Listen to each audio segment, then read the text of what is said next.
एक बार फिर से एक नए वीडियो में आप सभी का हार्दिक स्वागत है मेरी channel Kiran electrical electronics and automation में। आज मैं आपको बताने वाला हूं कि 14SS2 and Yaskawa V1000 AC drive 2 है, उसका जो कम्युनिकेशन हमने कल किया था, कल मैंने जो वीडियो बनाया था उसका पूरा एक्सप्लेनेशन मैंने PDF फाइल में कि कौन सा बीट कौन सा एड्रेस किसके लिए यूज होता है, वो पूरा प्रोग्राम मैं आपको PLC का हिंदी में समझाने वाला हूं। तो चलिए देर न करते आज का वीडियो शुरू करते हैं। चैनल पर नए हो तो सब्सक्राइब कर लेना, वीडियो अगर पसंद आता है तो लाइक कर देना और दोस्तों के साथ ये वीडियो ज़्यादा से ज़्यादा शेयर कर लेना, क्योंकि आने वाले फ्यूचर में ऑटोमेशन के रिलेटेड ऐसे ही नई नई वीडियो लाता रहूँगा, आपको अपग्रेड करता रहूँगा। तो चलिए देर न करते आज का वीडियो शुरू करते हैं।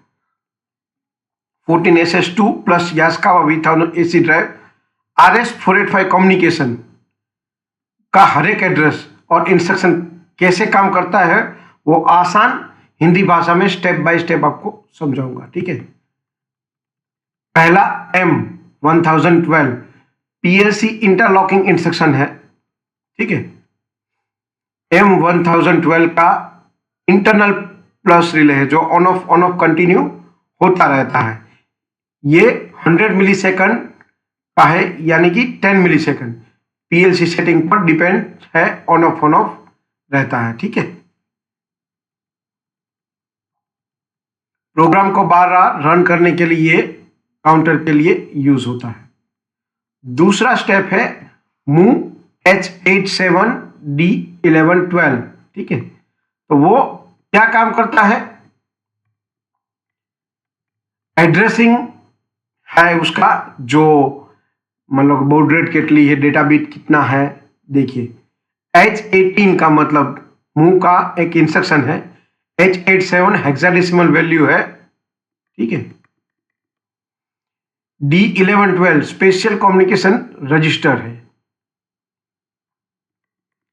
H87 कम्युनिकेशन फॉर्मेट सेटिंग है और RS485 कम्युनिकेशन पैरामीटर सेट करता है और ड्राइव के साथ मोड बस कम्युनिकेशन एनेबल करता है। Set M1143 meaning address work set relay को ऑन करके लैच करता है और M1143 PLC कम्युनिकेशन एनेबल करता है, कम्युनिकेशन फंक्शन एनेबल करता है। सेट 1161 RS485 कम्युनिकेशन स्टार्ट करता है। ठीक है, मूव K1000D1129, तो उसका मतलब है कि address work K1000 decimal value है और 1121 जो है कम्युनिकेशन टाइम आउट, अगर 1000 मिलीसेकंड से ज्यादा हुआ तो टाइम आउट का एरर दे देगा। ठीक है, और M1123 M1127 और 1129 और M1123 ये है सेट, और RST M1123 M1127 और RST M1127 है, वो रीसेट इंस्ट्रक्शन है। एड्रेस काम क्या करता है, M1123 है कम्युनिकेशन एरर जनरेट करता है, अगर टाइम में सिग्नल नहीं मिला तो M1127 है टाइम आउट एरर है, और 1129 है वो मोड बस कम्युनिकेशन एरर है, अगर नहीं होता है तो। अगर एरर आए तो उसे रीसेट करने के लिए यूज होता है। INC इंक्रीमेंट, INC का मतलब इंक्रीमेंट और D20 इंटीजर एड्रेस है। एड्रेस वर्क क्या है कि इंक्रीमेंट करता है D20 वैल्यू का, D20 वैल्यू एक से बढ़ता है, 1 2 3 4 5 6 7 होगा तो ऑटोमेटिकली वो एक मूव कर देगा। ठीक है, तो D20 में अगर 1 है तो M0 ऑन होगा, D20 में 2 है तो M1 होगा, D20 में 3 है तो M2 ऑन होगा, D20 में K4 है तो M3 ऑन होगा। ठीक है, D20 में K5 है तो M4 और D20 में K6 है तो M5 बिट ऑन करेंगे। D20 में K7 होगा तो मूव करके वो D20 में एक मूव करवा देगा। देखिए D20 में 1 है तो M0 ऑन होगा, D20 में 2 है तो M1 होगा, D20 में 3 है तो M2 ऑन होगा, D20 में 4 है तो M3 ऑन होगा, D20 में 5 है तो M4 ऑन होगा, D20 में 6 है तो M5 ऑन होगा और D20 में 7 है तो D20 की सभी वैल्यू रीसेट हो जाएगी और एक मूव होगा। ठीक है, क्योंकि ये स्टेप सीक्वेंस प्रोग्राम है और पीएलसी में 1 से 6 तक स्टेप रन करता है और इसी रनिंग से फॉरवर्ड पहली ड्राइव है M0 से वो फॉरवर्ड रिवर्स और स्टॉप होगी और दूसरी ड्राइव फॉरवर्ड रिवर्स और स्टॉप होगी। ठीक है, और मोड RW इंस्ट्रक्शन सबसे इंपॉर्टेंट है। ठीक है, मोड RW K1 का मतलब है वो पहली ड्राइव है, मीन्स उसका आईडी स्लेव आईडी मीन्स या स्टेशन आईडी बोल सकते हो, तो वो 1 है। S6 का मतलब है वो राइट कर सकते हैं। H1 है वो ड्राइव में आप पैरामीटर एक हेक्साडेसिमल H1 एड्रेस है तो वो आप क्या कर सकते हो, राइट कर सकते हो H1 नाम का जो भी है। ठीक है, और D2 का मतलब है कि आप ऑन ऑफ कर सकते हो और K1 का मतलब है D2 एक ही एड्रेस आप राइट करना चाहते हो। देखो ये K1 का मतलब स्लेव एड्रेस 1 है, H6 फंक्शन कोड है कि राइट करना चाहते हो या रीड करना चाहते हो।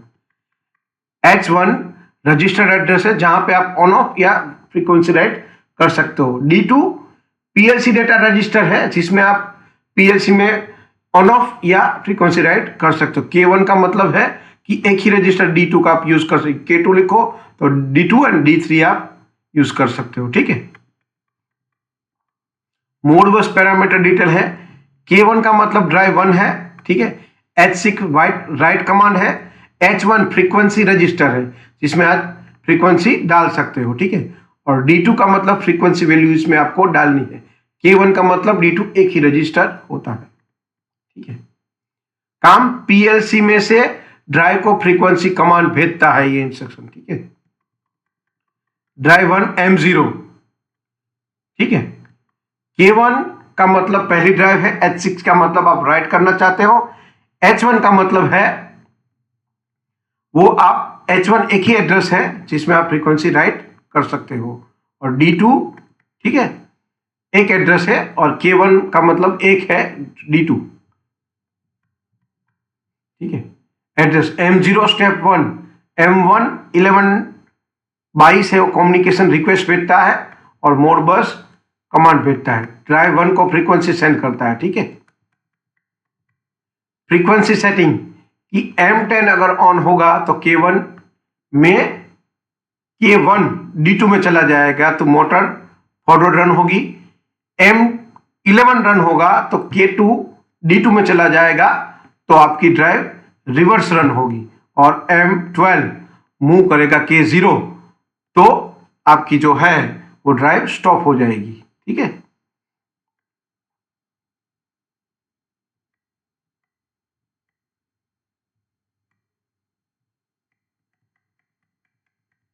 देखिए यहां पे ऊपर साफ तरीके से मैंने लिखा हुआ है। ठीक है, move K1 D2 1 hertz, D2 में 2 है रिवर्स और यहाँ पे K2 K0 है तो स्टॉप।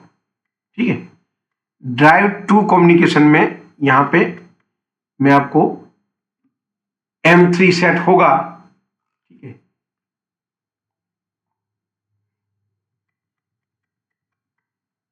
देखिए यहाँ पे फ्रीक्वेंसी कमांड है तो K2 का मतलब सेकंड ड्राइव है, H6 का मतलब राइट कर सकते हो, H1 का मतलब फ्रीक्वेंसी आप राइट कर सकते हो। किस में राइट कर सकते हो तो D30 में और देखिए और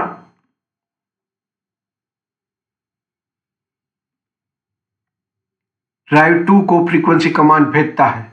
ड्राइव 2 फ्रीक्वेंसी कमांड M20 में अगर K1 होगा तो वो D30 में फॉरवर्ड रन M21 मूव करेगा K2 D30 में तो वो रिवर्स कमांड होगा और M22 जब ऑन होगा तो K0 मूव करेगा D30 में तो वो क्या कमांड देगा, स्टॉप का कमांड देगा। ठीक है, देखिए यहाँ पे 1 और 0 लिखा हुआ है। और प्रोग्राम फ्लो सबसे आसान भाषा में आपको पीएलसी स्टार्ट और S4 Aspire communication counter D20 से D20 इंक्रीज होगा तो कमांड मिलेगा और M0 से M5 ऑन ऑफ होगा। ठीक है, ड्राइव 1 है फ्रीक्वेंसी सेंड करेगा, ड्राइव 2 फ्रीक्वेंसी सेंड करेगा और रूट रिक्वेस्ट। ठीक है, पीएलसी इंपॉर्टेंट एड्रेस समरी। ठीक है, M0 इंटरनल रिली लॉजिक है, D डेटा रजिस्टर है, K डेसिमल कांस्टेंट वैल्यू है और H हेक्सा कांस्टेंट वैल्यू है। Modbus instruction drive communication करता है, मूव डेटा ट्रांसफर करता है value PLC to AC drive, increment decrement counter करता है और सेट लैच करवाता है और रिसेट अनलैच करवाता है। ठीक है, ये आप देख सकते हो। पूरा मैंने प्रोग्राम समझाने की कोशिश की है आपको कि कल मैंने जो एक पीएलसी और 2 ड्राइव का पूरा प्रोग्राम किया था वो कैसे वर्क करता है वो मैंने आपको समझाने की कोशिश की है। ठीक है, देखो यहाँ पे मैंने आपको 2 यास्कावा, यहाँ पे कौन सा पीएलसी, यास्कावा ड्राइव कम्युनिकेशन, मैंने इसमें भी प्रोग्राम लिखा है, आप देख सकते हो।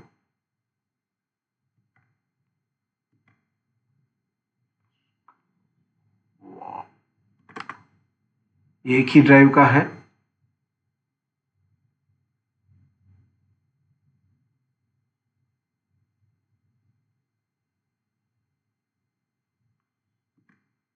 देखिए ये एक ड्राइव का है यहाँ पे हम, लेकिन ये प्रोग्राम अलग है। यहाँ पे मैं